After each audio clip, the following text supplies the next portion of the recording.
So this is a historic day, never before of so many online journalists and influencers, and that's exactly what you are. You're journalists and you're influencers come together in this building to discuss the future of social media. Each of you is fulfilling a vital role in our nation. You're challenging the media gatekeepers and the corporate censors to bring the facts straight to the American people, and that's what you're doing. You're going right to the people. Possibly we wouldn't be here right now. I asked somebody, what do you think I'd do without social media? Would I be here? Because I said, I think so.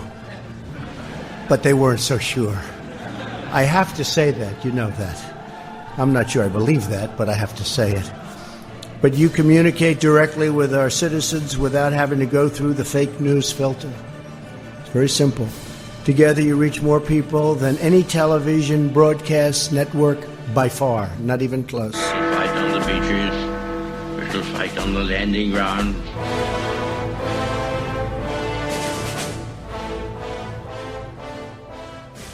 Thank you for joining us. You are listening to A Radio, and this is The Morning Moment. We're on weekdays, 11:45 Eastern. Follow us on Spreaker.com and click on the like button. This piece is from the Gatestone Institute. The links, as always, will be on my site. The piece is entitled Facebook, More Government Censorship. There are several bullet points which I shall read to you first before I actually read the article. The first one is, as indicated by the US in its statement, the problem with these government-led drives for more censorship in the name of fighting, quote, terrorist and violent extremism content online, unquote, is where one draws the line as to what constitutes, quote, hate speech, unquote, and the extent to which such drives can manage to uphold the rights of citizens to free speech. Great bullet point, I think. The next bullet point is, in Europe, hate speech laws have increasingly been used to shut down the speech of citizens who disagree with the government migration policies. Another good bullet point. Here's the next one. The claim of preventing the spread of terrorist content has also been used as an excuse in the attempts to shut down political opponents. Very true. The next bullet point. At the same time, the different signatories to the Christchurch call to action appear to have different views on what constitutes terrorism in the first place, further complicating how one should define terrorist content. Very valid. Here's the piece itself. It is often argued that Facebook is a private enterprise and therefore free to censor whatever it wishes. However, Facebook and other internet giants such as Google, YouTube, a subsidiary of Google, which people seem to forget, and Twitter have come to control the flow of information on the internet to such a degree as virtual monopolies that they have become the public square of our times. The outcome makes it far more than merely private enterprises and endows them with a special responsibility. Those who cannot publish on Facebook or Twitter effectively no longer have full freedom of speech. Governments have always known that free speech can be controlled on social media. There's no internet freedom in countries such as China or Russia. For years, however, Western governments have also been controlling the conduct of free speech on the internet in the name of fighting supposed hate speech. Controlling free speech has taken the form of cooperating with internet giants, Facebook, Google, Twitter and YouTube, on voluntary initiatives such as the EU, quote, Code of Conduct on Countering Illegal Online Hate Speech. Online. Yeah, that's the EU for you. Unquote. Which requires social media giants to act as censors on behalf of the EU and to remove within 24 hours content that is regarded as illegal hate speech. I'm just going to interject here. Illegal hate speech by who? Who determines that is the question, isn't it? Nobody answers that. Nobody asks that. Who are these people? How do we allow them to stand in judgment of what they think is right and proper? When did we give them that authority? I don't remember giving any government authority that power. Anyway, the article continues. This control of free speech has also brought about national legislation, such as Germany's censorship law in 2018. This law requires social media platforms to delete or block any alleged online criminal offences, such as libel, slander, defamation or incitement, within 24 hours of receipt of the user complaint. If the platform fails to do so, the German government can fine them up to 50 million euros for failing to comply with the law. Two new initiatives look likely to intensify government censorship on the internet in France. A recent government report about Facebook, commissioned by President Emmanuel Macron, has called for increasingly government oversight over the social media giant. This new oversight includes allowing an independent regulator to police how Facebook deals with alleged hate speech. There it is again, folks, hate speech. The report has also called for laws allowing the French government to investigate and fine social networks that don't take responsibility, unquote, for the content published by users on their websites. As part of writing the report, French regulators who spent 6 months inside Facebook monitoring its policies concluded the inadequacy and lack of credibility in self-regulatory approach adopted by the largest platforms justify public intervention to make them more responsible. Well, I'm going to have to interject there because I just can't let that one go. Who do they think they are? How are they going to regulate what people say in the United States? How are they going to regulate people saying things in Australia or Canada or anywhere else? It's none of their darn business. If somebody happens to catch somebody who's communicating with somebody in another country, it's nothing to do with France, it's nothing to do with Germany, it's nothing to do with Britain, it's nothing to do with the US. If I'm speaking to somebody or commenting on somebody in Canada, it's Canada. It's nothing to do with another country. And that's the problem with social media and trying to regulate, quote, hate speech. There's no such thing as, quote, hate speech. It's, quote, censorship of views they don't like. I cannot believe British citizens are standing by and allowing themselves to be censored. What has happened to the UK? What's happened to Canada? Hopefully we're going to fix that in October, but we'll see, won't we? Anyway, the article continues.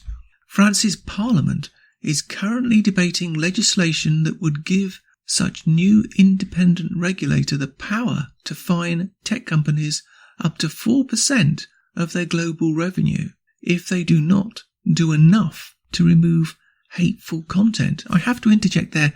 Who defines what's hateful? The British people. I will give you an example. The British people as a whole have hated the French for 900 years.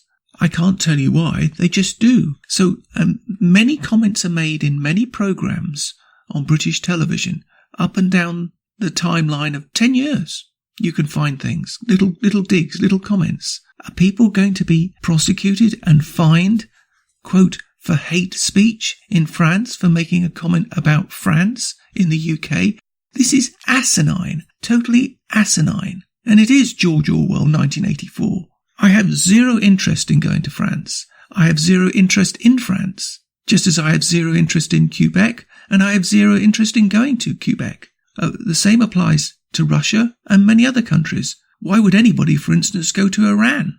Are we going to give them permission to start censoring the internet? I mean, it's ludicrous. This is ludicrous. Anyway, the article continues. I am hopeful, quote, that the French proposal can become a model that can be used across the EU, quote. Have a guess who said that, ladies and gentlemen? Mark Zuckerberg. He said that after a recent meeting with Macron, the real Democrat in France. Mark Zuckerberg. That's why I don't use Facebook.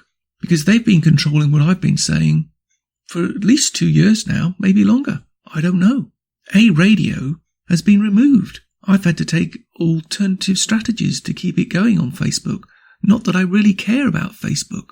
It's way past time, bluntly, that we bypass Facebook, YouTube, Twitter and all the rest of them and start our own. But a little message to some people who subscribe to certain other social media sites. No social media site will ever succeed, ever take off, if you require a subscription. Never, never, never.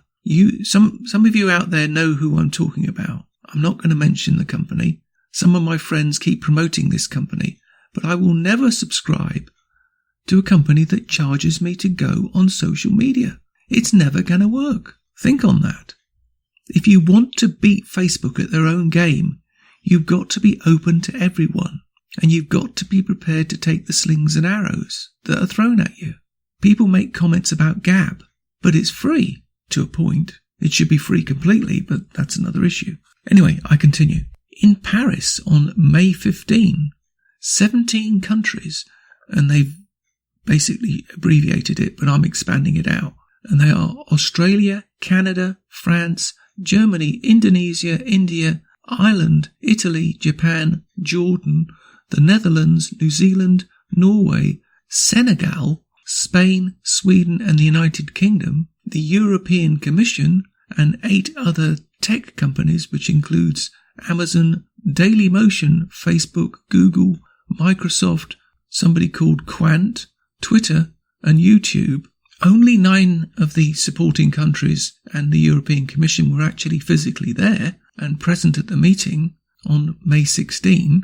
The Christchurch Agreement, this agreement initiated by France and New Zealand, is named after the terrorist attack that killed 51 Muslim worshippers in 2 Christian mosques in March. The Christchurch Call is a commitment by governments and tech companies to eliminate terrorist and violent extremism content online.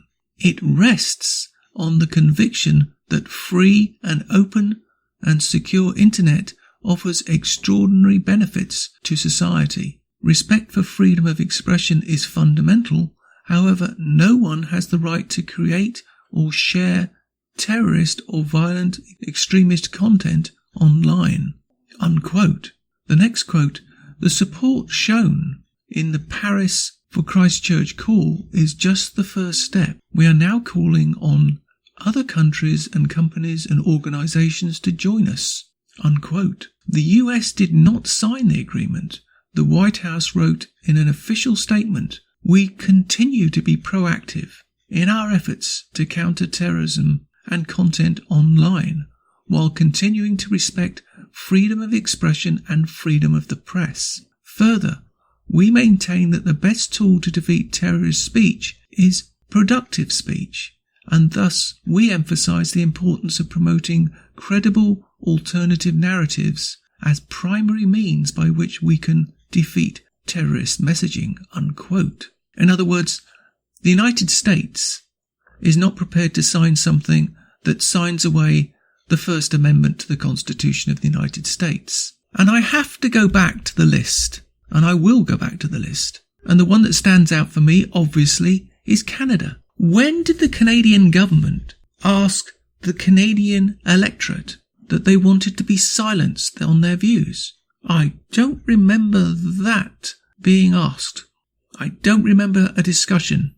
I don't remember a vote on that. You can vote on the minor things in Parliament, but when it comes to eliminating Canadian free speech on what you consider to be hate speech, I don't think you've got the authority to do that somehow. But Mr. Trudeau, the dictator, doesn't seem to think that democracy is important in Canada. And of course we know the same goes on in the UK, because look what they've done to Tommy Robinson recently. Ooh, sorry, that was my outside voice. The article continues. As indicated by the US statement, the problem with these government-led drives for more censorship in the name of fighting, quote, terrorist and violent extremist content online, unquote, is where one draws the line. as to what constitutes hate speech, unquote. The hate speech was in quotes. And the extent to which such drives can manage to uphold the rights of the citizens to free speech, which the Europeans hate and which Trudeau hates. In Europe, hate speech laws have been increasingly used to shut down the speech of citizens who disagree with the government migration policies. Absolutely. Absolutely. These politicians need to be exposed and expunged from political society. They are not democratic. They need to be removed from office. How dare they do this? How dare they do this? And they call us right-wing? That's bloody right-wing doing that. Shutting down free speech. That's right-wing. That's Nazi territory. That's dictatorship territory. And they know it. They are treading on very, very thin ice. Yes, I am angry, you're right. The article continues. The claim of preventing the spread of terrorism content has also been used to excuse in attempts to shut down political opponents such as Marie Le Pen, the leader of, I have no idea, that's French, the National Rally Party, formerly known as Front National. She has been charged with circulating violent messages that incite terrorism or pornography or seriously harm human dignity, unquote, and could be facing 3 years in imprisonment and a fine possibly of €75,000. What the heck's that? $90,000. In 2015, she retweeted images of atrocities by ISIS in Syria and Iraq, and that could be viewed by a minor. One of the images showed a body of James Foley, the American journalist, beheaded by an ISIS terrorist, while others showed a man in an orange jumpsuit being driven over by a tank, and another of a man being burned alive in a cage. So let's just get this straight for a minute. A person who shows an image of something that's actually happened is being prosecuted for hate speech and God knows what else in a country that claims they have freedom of speech. How ridiculous. How ridiculous. And it's more than that. It's very, very scary that somebody can be prosecuted for showing an image of something that actually happened. In the United States, as people listening to this will know, a lot of them will know, there was a comedian who held up a head, a fake head of a severed Donald Trump. Was she arrested? No. Was she prosecuted for hate speech? No. She lost her job. Well, quite right. That's the sort of thing that should happen. But she wasn't prosecuted. She wasn't sent to jail, even though technically it was an attack on the president, which is a federal offence. But nevertheless, nothing happened. But in this bastion of freedom, France, a political opponent, is being threatened with imprisonment and fines for showing something that did happen. I think there's something wrong with this equation, don't you think? In Denmark, an outspoken critic of Islam, don't ask me to pronounce his name, good lord, Jalad Tavaki, a Danish-Iranian blogger and the author of Public Secrets of Islam, shared online a video of the rape and murder by Islamic State terrorists in Morocco of 2 Scandinavian young women. He was also not only charged with sharing the video, but was threatened that the state would take away her foster daughter. She explained that she shared the video because international media was reporting that the Danish woman had been beheaded, while no such information was to be found in the Danish media.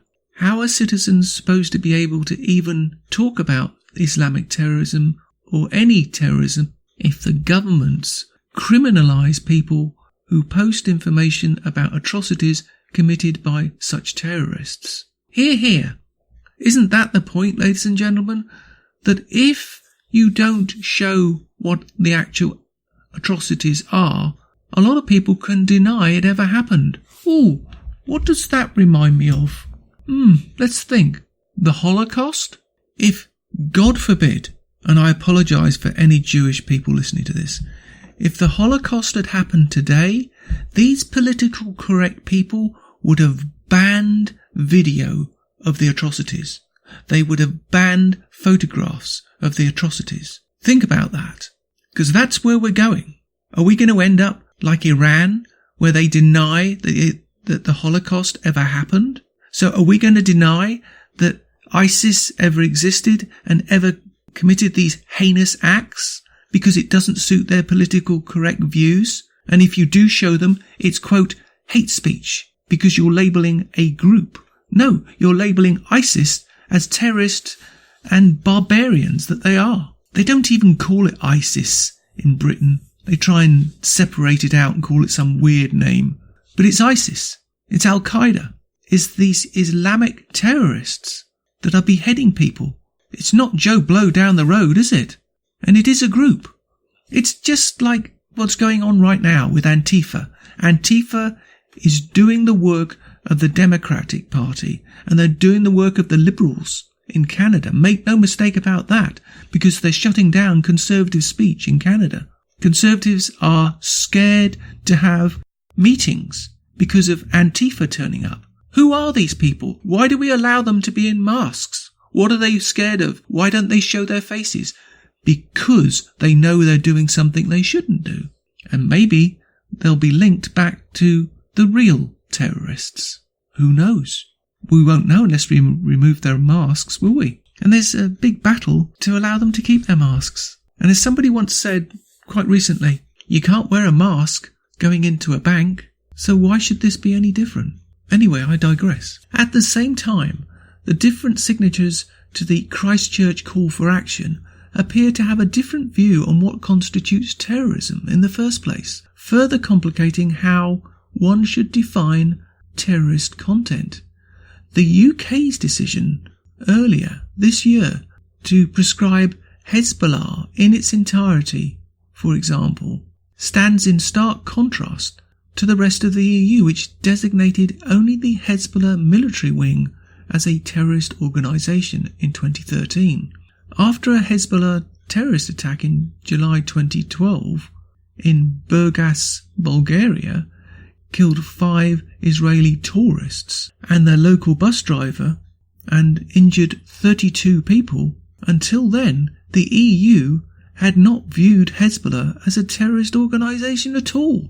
The US had already designated Hezbollah as a terrorist organisation in 1997. Given all the above, it is impossible not to view these government-led attempts as curbing free speech. Absolutely. However well-meaning they are intended to be, with acute alarm for the future of free speech. This piece was from Judith Bergman, and she is a columnist, lawyer and political analyst, and is a distinguished senior fellow of the Gatestone at the Gatestone Institute. Now, in my opinion, for what it's worth, this just goes to the heart of the matter. This is a backdoor way to shut down free speech, and the US saw it for what it was. This is an excuse for the UK to shut down free speech. They're using the attack in New Zealand. Ditto Canada. No one, as far as Canada was concerned, was asked. We never had a vote on it. They never discussed it in Parliament. They just did it. That is not democracy. And Mr. Trudeau, you don't have the authority to do that. You may think you do, but you do not. Read the Charter, Mr. Trudeau, because Canadians are, and they're getting very concerned about how much power you think you have. And I will continue on the Trudeau mode for a moment. Please, I apologise to my American friends. If Mr. Trudeau continues down this path, Canadians will call for criminal action against this Prime Minister when he's out of office. He will be criminally prosecuted for acts against the Charter of Rights and Freedoms. There will be calls for that across Canada, and his only course of action will be to flee to his home country of Cuba, where he'll be royally welcomed for doing such horrendous damage to Canada. I commend the American administration for fighting back against curtailing free speech, and I welcome the challenge to free speech by the EU, Canada, UK and any other country that wants to take on social media worldwide. Good luck. Good luck. Because as long as there's the United States, there's free speech. And not you or anyone else will be able to shut it down. And the truth will set us free, including pictures and images and videos of terrorism and terrorists, groups and ideologies. We must never again close our eyes to horrendous acts. Never. You can find more at aradio.wordpress.com, where you can find links to us on Twitter, Facebook, Instagram, iTunes, iHeartRadio, Gab, and email. We are also on Spotify. Just go to the podcast section and type Canadian Politics with a twist, and you'll find us. We are continuing to reach out to you, so please pass on the links. Please click on the follow button on Spreaker.com. You can listen to all our morning moments at Spreaker.com under A Radio. That's EHRADIO, A Radio. And please click on the like button. And you can now hear a weekend review of our podcasts on WHBJ DB, News Talk Radio. Join us and many others. And you can find all our podcasts and morning moments at aradio.wordpress.com. Click on the Morning Moments tab.